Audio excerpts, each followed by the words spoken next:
नमस्कार दोस्तों, एकता क्लासेज कर्नूल के यूट्यूब चैनल पर आपका एक बार फिर से स्वागत है। आज आपके लिए एक नया टॉपिक लेकर के आए हैं, मध्यकालीन सामाजिक व्यवस्था से संबंधित। मध्यकालीन राजस्थान की जो सामाजिक व्यवस्था है, रीति रिवाज और जो प्रथाएं थी उनसे संबंधित है जो आपके चैप्टर हैं।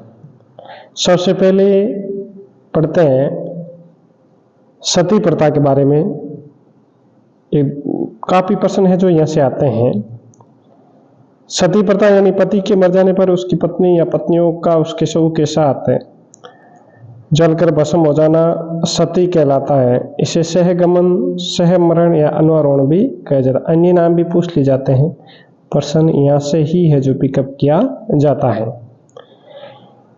इस प्रथा का सर्वाधिक प्रचलन राजपूत जाति में था।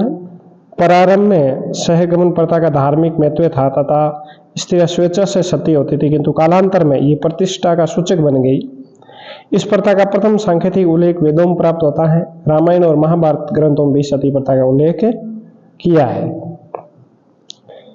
सिकंदर के समकालीन इतिहासकारों ने भी पंजाब की कट जाति में इस प्रथा का उल्लेख किया है। भारत से इस प्रथा का प्रथम अभिलेख साक्षी 510 ईस्वी गुप्तकालीन एरन अभिलेख में मिलता है, जिसमें हुणों के विरुद्ध युद्ध में जो सेनापति गोपराज की पत्नी है जो सती हुई थी उसका उल्लेख मिलता है। एकता क्लासेज कर्नूल यूट्यूब चैनल यदि अभी तक आपने सब्सक्राइब नहीं किया तो सब्सक्राइब कर ले, लाइक और शेयर भी करें। मोहम्मद बिन तुगलक प्रथम शासन था जिसने इस प्रथा को रोकने हेतु आदेश जारी किए। अकबर ने भी इसे रोकने का प्रयास किया किंतु सफलता नहीं मिली। घटियाला अभिलेख जो 810 ईस्वी प्रमाणित होता है कि राजपूत सामंत राणू की पत्नी संपल देव ने सहगमन किया था। राजा राम मोहन राय के प्रयत्न से 1829 ईस्वी में governor general lord William Bentinck Bengal सूबे में तथा 1830 ईस्वी में पूरे भारत में इस प्रथा को जो अवैध घोषित किया था। ये जो नोट्स है आपके बेहद ही महत्वपूर्ण है, एकदम छांट करके बनाए गए हैं थ्योरी में से, जो आपकी प्रतियोगी परीक्षा के लिए बेहद है जो महत्वपूर्ण साबित होंगे। अब अलग अलग कौन सी रियासत में कब है जो सती प्रथा पर प्रतिबंध लगा। बूंदी में 1832, अलवर में 1830, 1835 में जयपुर, 1860 जोधपुर, 1861 उदयपुर और 1862 में कोटा रियासतों में इस प्रथा बंद करने के आदेश जारी हुए। 1844 में राजपूताना एजीजी को भारत सरकार द्वारा इस प्रथा को रोकने का आदेश प्राप्त हुआ।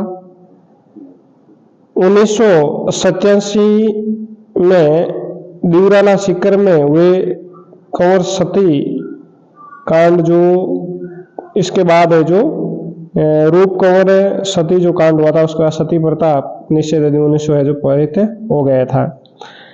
अब मां सती किसे कहते हैं?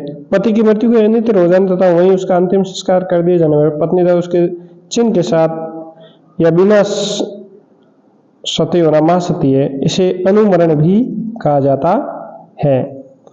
अणक, सती होने वाली महिला अपने परिवारजनों को सौगंध देती है कि उसे सती होने से न रोके। ये सौगंध अणक कहलाती। ये प्रश्न भी पूछ लिया जाता है। राजस्थान शब्दावली संबंधित कोई भी प्रश्न पूछा जा सकता है। अगले 2 नोट पढ़ते हैं। समाधि प्रथा, किसी पुरुष या साधु महात्मा द्वारा मृत्यु को वर्ण करने के उद्देश्य जल या भूमि में समाधि देना समाधि प्रथा कहलाता है। सर्वप्रथम समाधि प्रथा पर है जो जयपुर के पॉलिटिकल एजेंट लोलों को प्रयास 1844 को जयपुर में से गैर कानूनी घोषित किया गया। सर्वप्रथम समाधि प्रथा पर जयपुर में उसके बाद 1861 में इस पर कानून बनाया गया।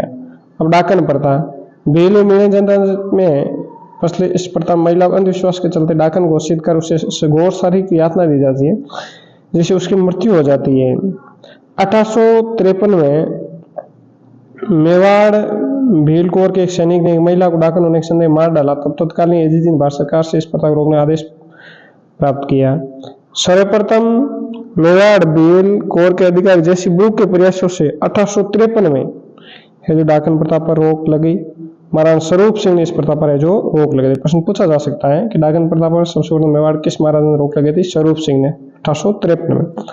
राजस्थान डाइन प्रथा निवारण अधिनियम 2015 है जो बना था, यानी लाइन प्रताड़ना किसी व्यक्ति द्वारा किया गया ये निम्न कार्यों में अंतर्गत आता है। किसी स्त्री की डायन के रूप में पहचान, शारीरिक या मानसिक से तंग करना, सती पहुंचाना था उसकी संपत्ति को हानि पहुंचाना। दोषी घोषित होने पर दंड है 1 वर्ष से 5 वर्ष तक की सजा और न्यूनतम 50,000 जुर्माना है, जो दोनों हो सकते हैं।